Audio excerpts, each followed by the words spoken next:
So for a long time, Fujifilm has been one of those companies that a lot of third-party manufacturers have not been producing lenses for, and because of that, there hasn't been a great deal of competition. And let's be honest, Fujifilm lenses are a little bit pricey, especially when you start comparing them to equivalent full-frame lenses.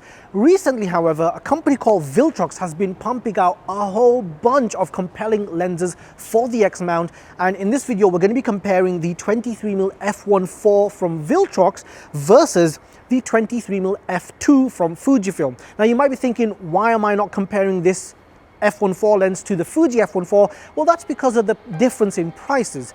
This is about a £300 lens, this is about a £400 lens. They sit in a similar price bracket. So let's be fair, people who are within this price bracket, like myself, we're not going to be looking at lenses that cost almost double that of the f2. So on that basis, that's why I think this is a good comparison to make.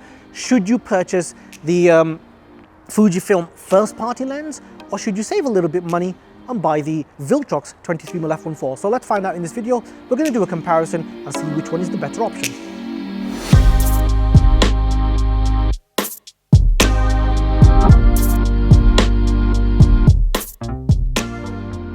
So the reason why we're doing this comparison is because, as I mentioned earlier, both of these lenses sit in a very similar price bracket. In fact, the Viltrox is less expensive by about £100 in the UK and about £100 in the US. However, the Fuji does have a few advantages over the Viltrox. First of all, it's smaller, it's lighter, so those of you that prefer a more compact system, the Fujifilm is maybe a better option. Having said that, this is an f1.4 lens, so it's obvious that it's probably going to be larger than an f2 lens at a same focal length. The other thing to note is that because this is a larger lens, it has a larger filter thread size, and that might not be a major issue, but for some of you that might be something to consider. This is a 43mm filter thread size, this is a 52mm. ND filters, which are larger, generally cost a little bit more.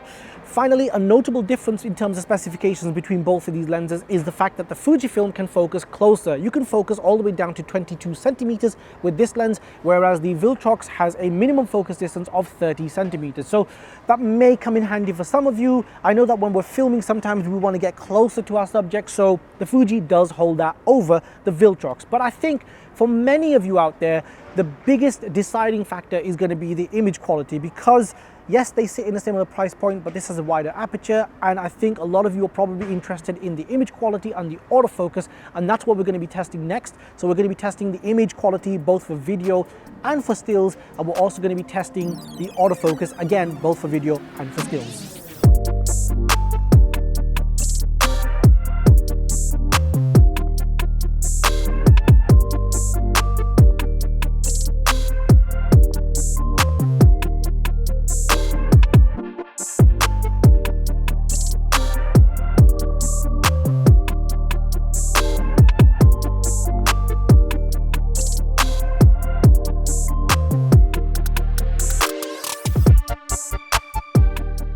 Looking at the images side by side in Lightroom, we can start to see some notable differences between both the lenses. First of all, color. Fuji leans a little bit warmer in tone, whereas the Viltrox is a little bit more neutral in color, and I think the Viltrox does a little bit better when it comes to color accuracy. However, I actually prefer the look of the Fuji because I really like that warm touch that it produces. So the rendering on the Fuji, I tend to prefer it, whereas the Viltrox, if you do prefer the more natural look, then the Viltrox does a better job. The Viltrox is also definitely sharper, has more contrast, even in these backlit scenarios.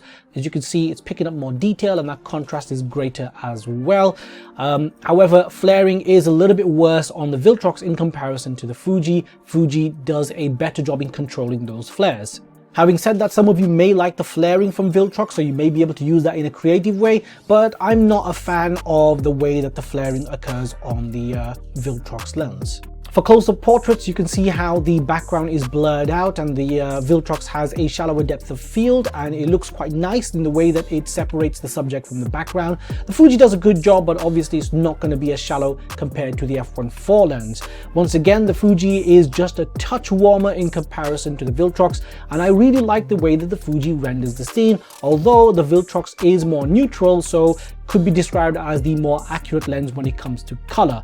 In terms of sharpness and clarity, once again, the Viltrox is clearly sharper than the Fuji, even with its one-stop advantage. So this is one stop wider and still sharper, quite a bit sharper than the Fuji, sorry.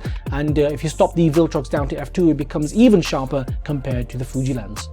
When it comes to high speed and high frame rate shooting, both lenses did a really good job. Focusing on Annette while she walks towards the camera, we couldn't see any difference in performance. The hit rate between both of these lenses was pretty much identical, and we tested this a bunch of times and the results remained consistent. When it comes to video quality, the difference is quite noticeable, with the Fuji appearing quite a bit softer in comparison to the Viltrox. The Viltrox not only appears sharper in terms of detail, but there's a greater amount of clarity and also contrast.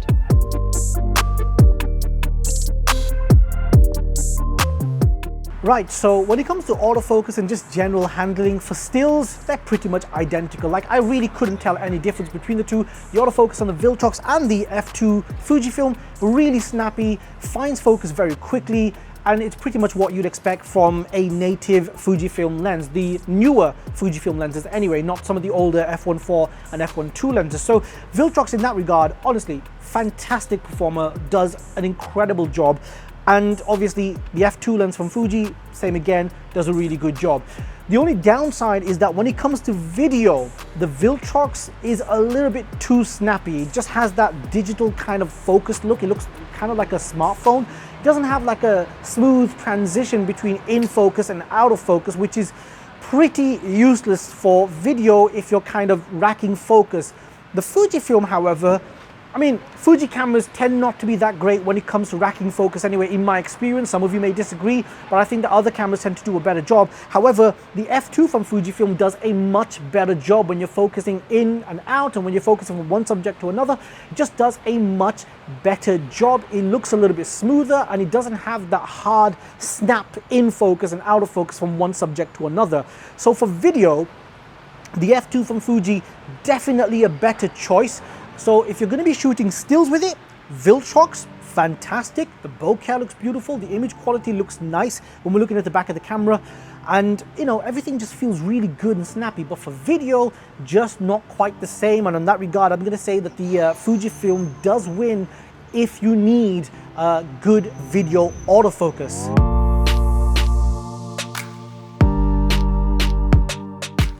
So I understand that for many photographers, having a wider aperture is enough of an advantage and enough of a reason to pick one lens over another. But here's the thing, there are lots of other points and factors that need to be considered as well. For example, the Viltrox is not that great when it comes to tougher lighting scenarios. Flaring is not as well controlled with the Viltrox lens as it is with the Fuji. And if you're shooting in those types of environments, or if you need a lens that can better or more effectively manage flaring, then the Viltrox is probably not going to be an option. I mean, this might be a minor issue for some, this might be a major issue for others, but I'm just pointing out that there are lots of other factors to consider as well. If you're shooting video, remember, these are focused by wire lenses, and the manual focus rings on these types of lenses, they're not that effective when it comes to manually focusing. So, you know, autofocus for video, it's not going to be effective, the Viltrox anyway, compared to the Fuji. The Fuji does a much better job, and that snapping focus when you're shooting video, it really is quite jarring. And I've been using it for about a month or so, and we've been shooting a lot of clips with it, and it really does make a difference. That ability to focus or rack focus from one subject to another, the Fuji does a significantly better job. And for video, that extra stop really doesn't make that much of a difference. Like when you're shooting outdoors, chances are you probably need an ND filter anyway, and the depth of field differences between f2 and f1.4, really it's one stop. It really doesn't make that much of a difference. However, for photographers, aside from the flaring, the Viltrox is a brilliant option. It's fantastic in almost every scenario. It's sharper, it has better clarity, better contrast. It is an incredible lens, and what Viltrox has done is brilliant.